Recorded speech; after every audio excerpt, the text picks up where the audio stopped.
Over the last few years, I've seen a lot of debate on the origins of Easter, and I have to admit that I have been questioning these things as well lately, and so that's why in this video I want to share with you everything I've been able to find about the origins of Easter and its very many different parts. And I think one of the things that makes this conversation complicated is that there's a lot of different elements to talk about here, and so that's why in this video I'm breaking this down into the exploration of Easter as a title, the Easter date, and the Easter traditions. And I think through these three things we can really come to determination more about the origins of Easter and what culture or tradition or belief system it kind of belongs to. Is it pagan? Is it purely Christian? Is it ancient Mesopotamian? All of these questions and more we're going to be answering in today's video, talking about the origins of Easter. In case you haven't been to this channel before, my name is Jacob Toddson and I talk about ancient traditions and how they still survive today. And whenever I can, I like to share where the inspiration or my information came from.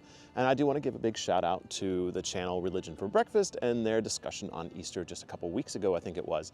And it was very inspiring because I was very taken away with the idea of pagan Easter without really looking into it. And so that video really inspired me to dig a little deeper, find a few more things. But really, if you want a complete analysis of a lot of the pagan origins of Easter and whether or not they are true or not, I really recommend looking into the Religion for Breakfast video. But of course, I did a lot of my own secondary research and my own observations and learnings from my various experiences from around the world, exploring these ancient traditions and how they still survive today.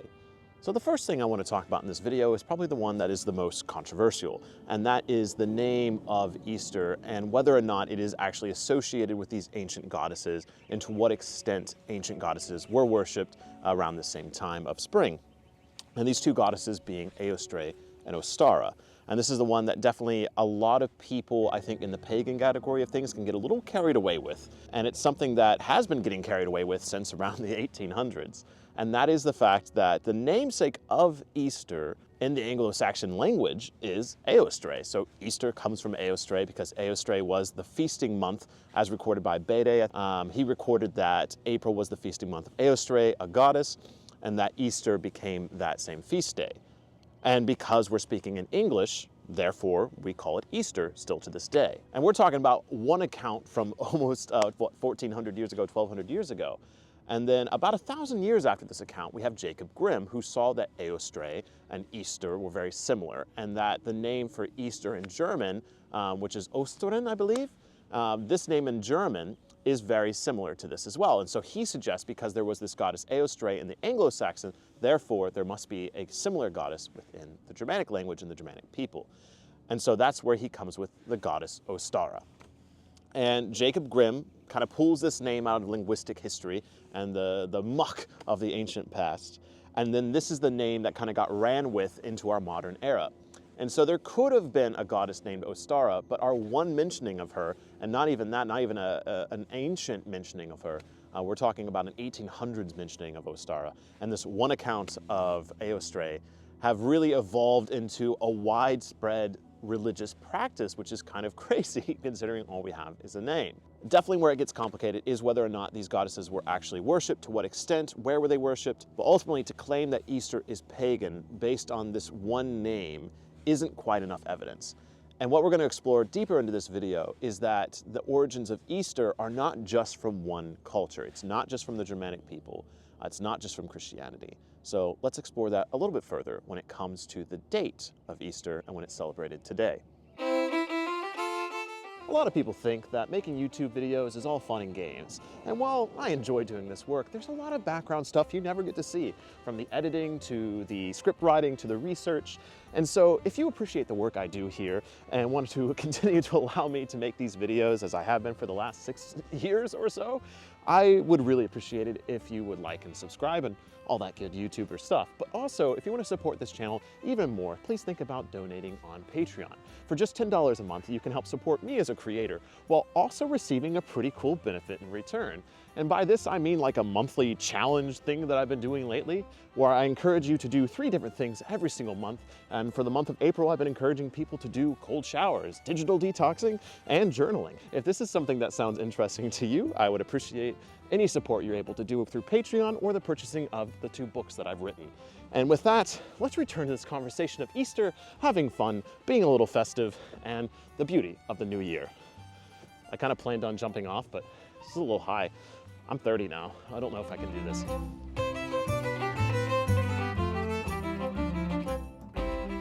When I was a kid, I definitely was a little confused by the date of Easter when going to church, because it always seemed to change.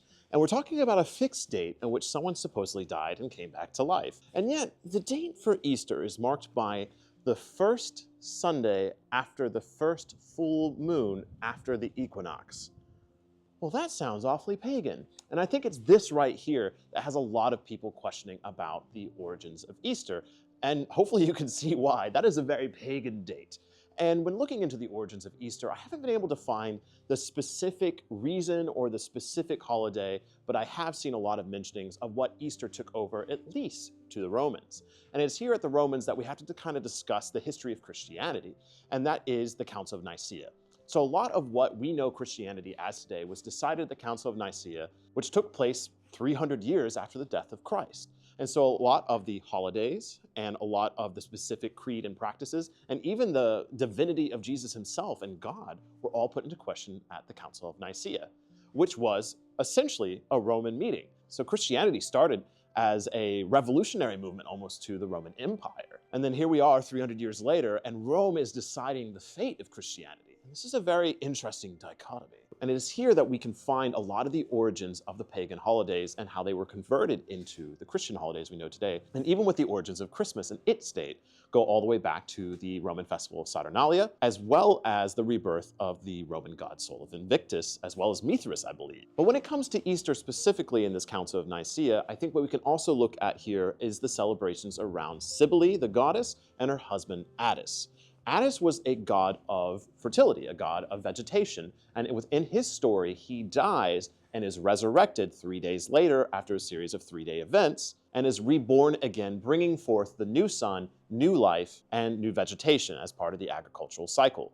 This god Attis was not widely worshipped, but the cult of Cybele was, and so a lot of the worship was around her cult at this time. But the main thing I really want to focus on here is the fact that it's a 3-day resurrection of a sun-like figure. Additionally, this celebration took place at spring on the spring equinox. And so while Easter may not take place on the spring equinox today, it is still tied to the dating of the spring equinox. The celebration of the rebirth of Attis may also be combined with the Judaic values of Passover, which take place during the same time period, and also with the Islamic celebration of Ramadan, which follows the lunar cycle at the same time. Now, I also want to mention one other goddess that doesn't necessarily come from Rome, but comes from ancient Mesopotamia, which has a lot of influence into the culture of the Roman belief system of the past. And that is the goddess Inanna or Ishtar. She's a Mesopotamian goddess of love that was highly worshipped in the ancient past. And she also has a 3-day resurrection story that involves her going into the underworld and being brought back. And so the story of a soul-like figure, a symbol of love or fertility, all of these things and resurrection are all tied around spring.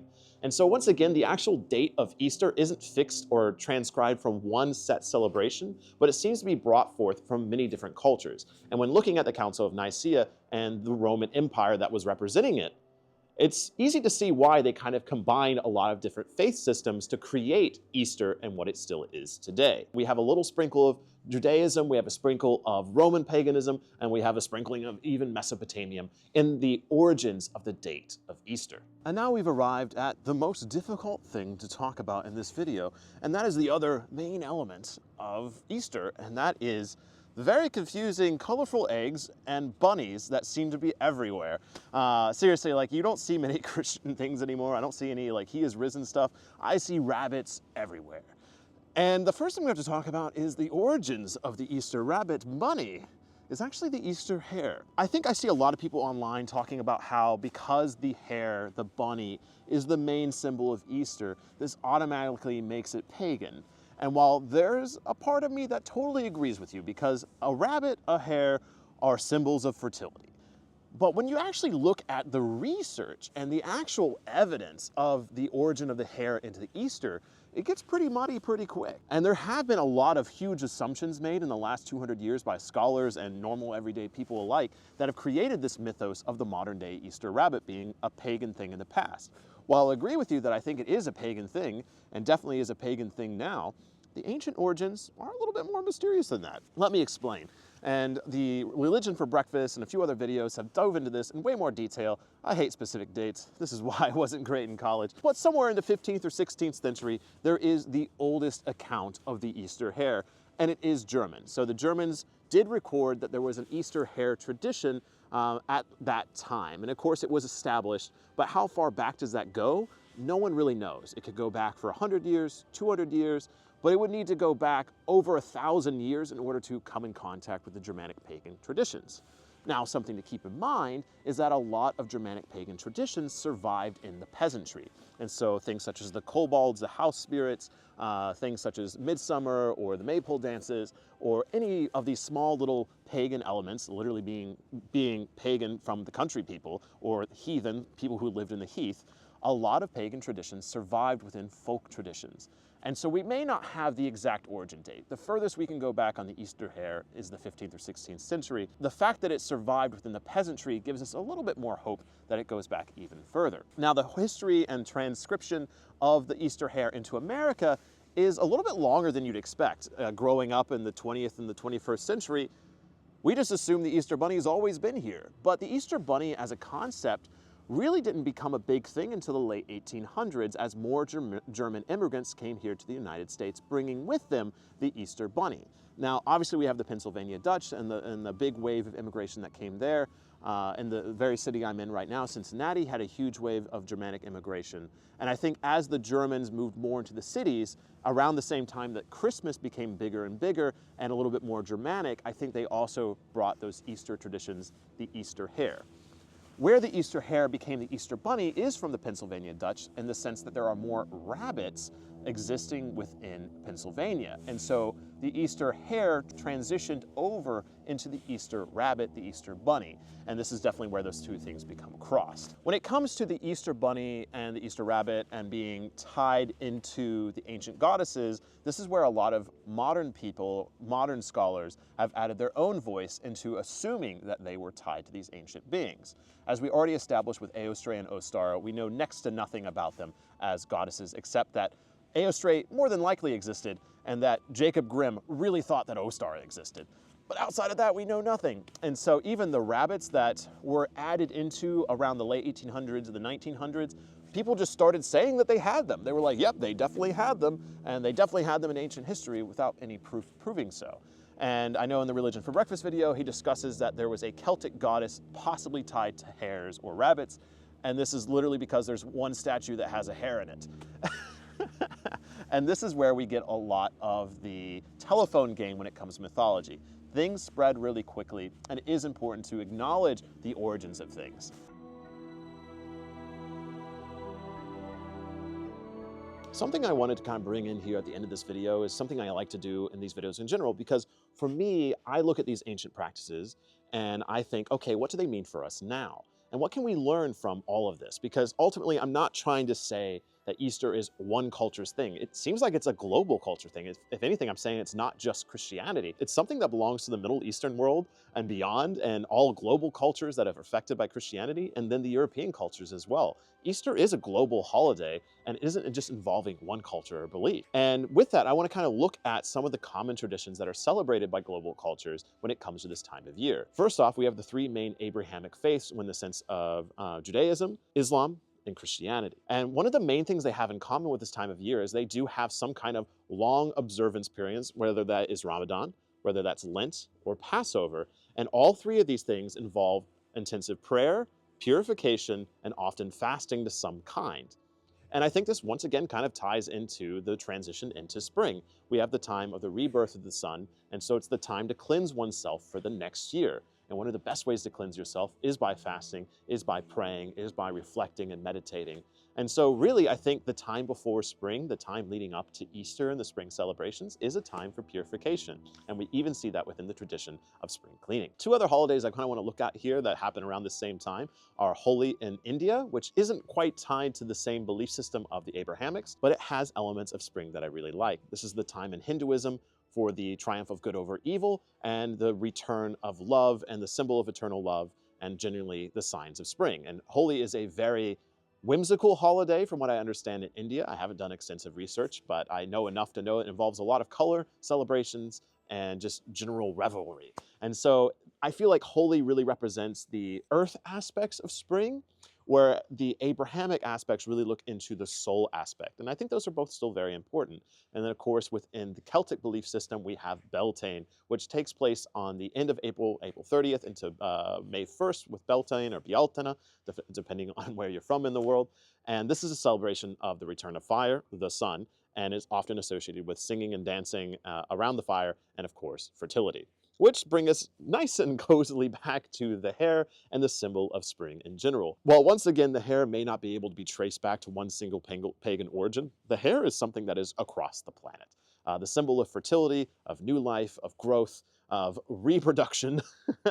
The hare is a symbol of all these things. And we might not have a single document that says, the hare is pagan. What we do have is a multi-hundred-year history of the hare traveling from Germany all the way to here to become an international icon of Easter.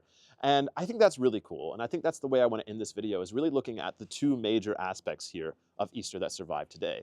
Of course, we have rebirth and resurrection as it comes from Christianity. And then we have this strange amount of spring, color, colorful eggs, and Easter that come to us mainly from the Germanic cultures.